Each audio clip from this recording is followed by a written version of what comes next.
It's always so exciting when a new Garmin box arrives at my door, and today we're going to be taking a look at the brand new Garmin Fenix E. I say brand new, but it's pretty similar to the Garmin Epix Gen 2 I have here that was released a couple of years ago. Without further ado, let's get this thing out of the box. Just gonna pop the top here, and there she is. Let's get this thing fired up. We've got that Phoenix animation going on. It's actually pretty cool when these boot up. And there we go. We are up and running on the brand new Garmin Fenix E. So, if you've missed any information about the Fenix E, let's just go through a quick explainer on what this thing actually is.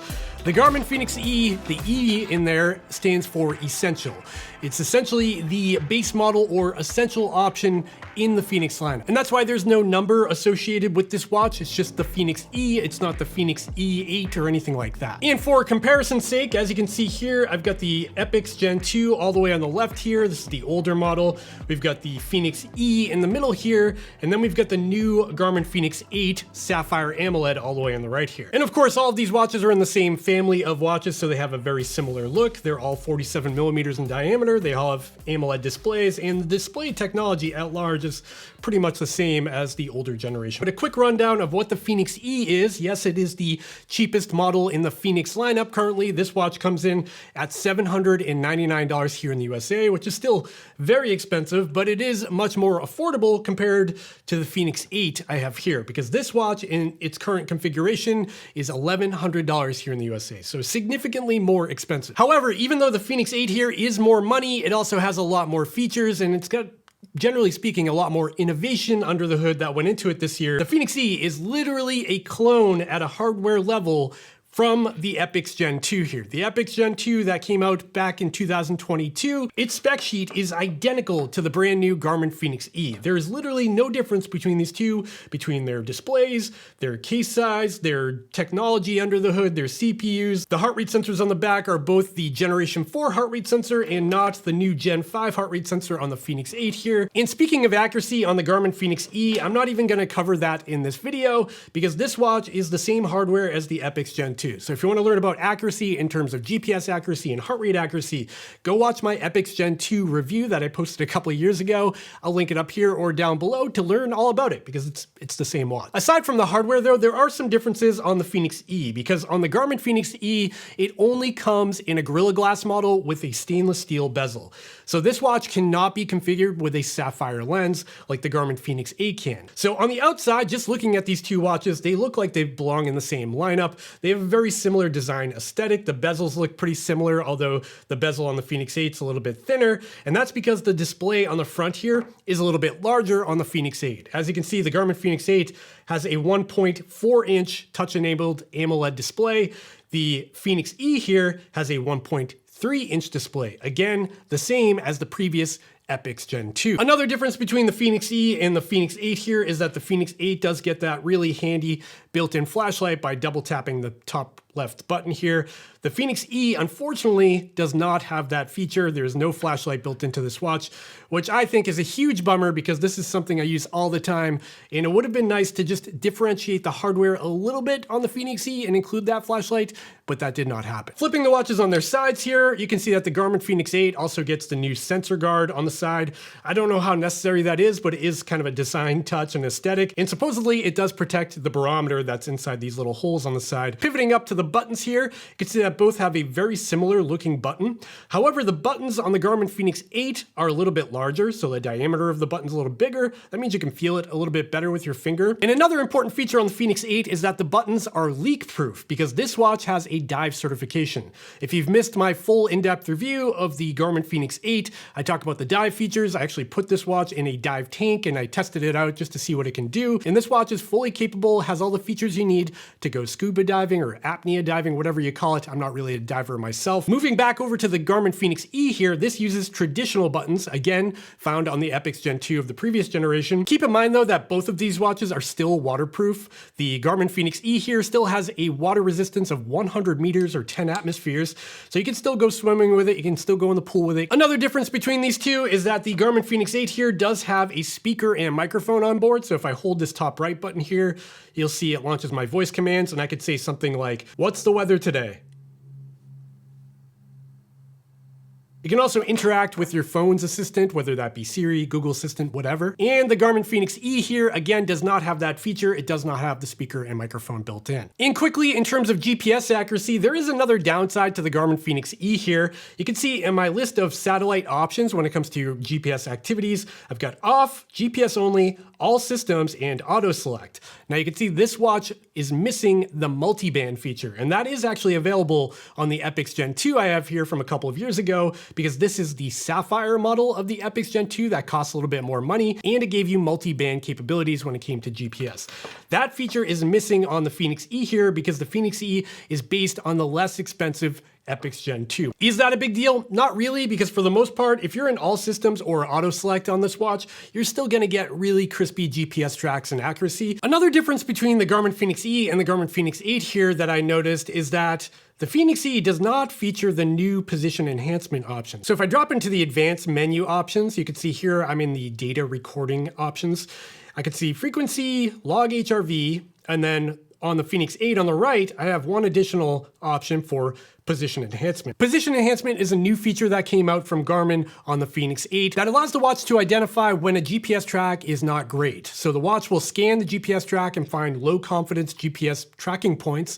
And if it sees that, it'll send it up to Garmin Connect in the cloud for post-processing to sort of clean up that erroneous data. And I feel like that new position enhancement feature deserves an entire video where I dive deeper on it. I'll work on that. But for now, just know it's not on the Fenix E, but it is on the Fenix 8. When it comes to internal storage between the Garmin Fenix E and the Fenix 8 here, there's a big difference there as well, where the Fenix E does have 16 gigabytes of internal storage for apps and music and offline maps. And then over on the Fenix 8, it comes standard with 32 gigabytes. Again, I feel like they could have just added 32 gigabytes to the Fenix E because storage is pretty inexpensive, but that is the difference they made here. Now that I've harped on and on about how this watch is the same as the Epix Gen 2, what's different? Because there's got to be something different to justify a new price tag. There are a few things. First of all, obviously, it is a different look. So the new Fenix E has a similar look to the Garmin Fenix 8. And generally speaking, just a really nice looking watch. I really like the appearance of it. Aside from the appearance though, all of the other major changes of the new Fenix E are in the software. And this is where things get a little bit complicated.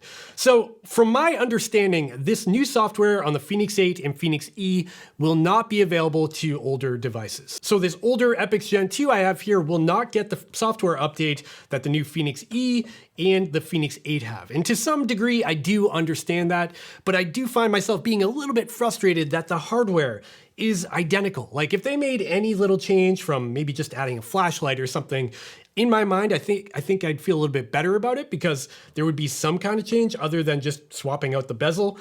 But from my understanding, these watches are identical and they will be running different software. And to quickly show you what the software looks like, you can see on the left is the Epix Gen 2, on the right is the Fenix E. And if I scroll down, you'll see right away that there's just more gradients and colors and stuff on the Fenix E's interface. Like the background has a different shade. There's kind of a blur in the background that shows your watch face coming through in a transparent way on the Fenix E compared to the Epix Gen 2 here, where it just has a black background. And these design tweaks carry through on just about everything inside the watch. Like if you open up any of these widgets, everything just looks a little bit different, including how you can customize the widgets, where on the Fenix E here, edit button at the bottom there. And if I click in on that, I can customize all of my widgets. Over here on the Epix Gen 2, I need to go down to this pencil icon and click on that.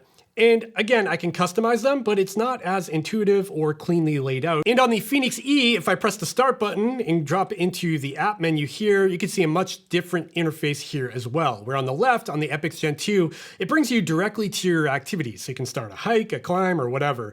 Over on the Fenix E here, it brings you into an app menu where you can see previous workouts. You can open up your map, you can access your clock, get to your Garmin inReach messenger, your music controls, a new Garmin Share feature that allows you to share workouts and courses and training plans and stuff to other Garmin devices nearby, which is kind of cool and missing on the Epix Gen 2 here. You can also see your history and a quick toggle to get into your settings. And on the Fenix E here, if I scroll back to the top, we get to my activities list, and that's where I'll get all of my activities laid out. And aside from some of those nuanced UI differences between the Epix 2, the Fenix 8, and the Fenix E, the Fenix E also gets all of the new mapping functionality from the Fenix 8 series. And those new map features include the new slide out menu where you can quickly toggle map layers on and off. For example, if you want to hide shaded relief or contour lines to improve the map rendering, you can do that too. And on top of that, when it comes to mapping and navigation, you also get the new dynamic routing feature from the Fenix 8 as well. Dynamic routing allows you to dial in a goal distance, and then the watch will create a course to accommodate that goal distance. And then when you're out during the run, if you take a wrong turn, it'll actually dynamically switch the course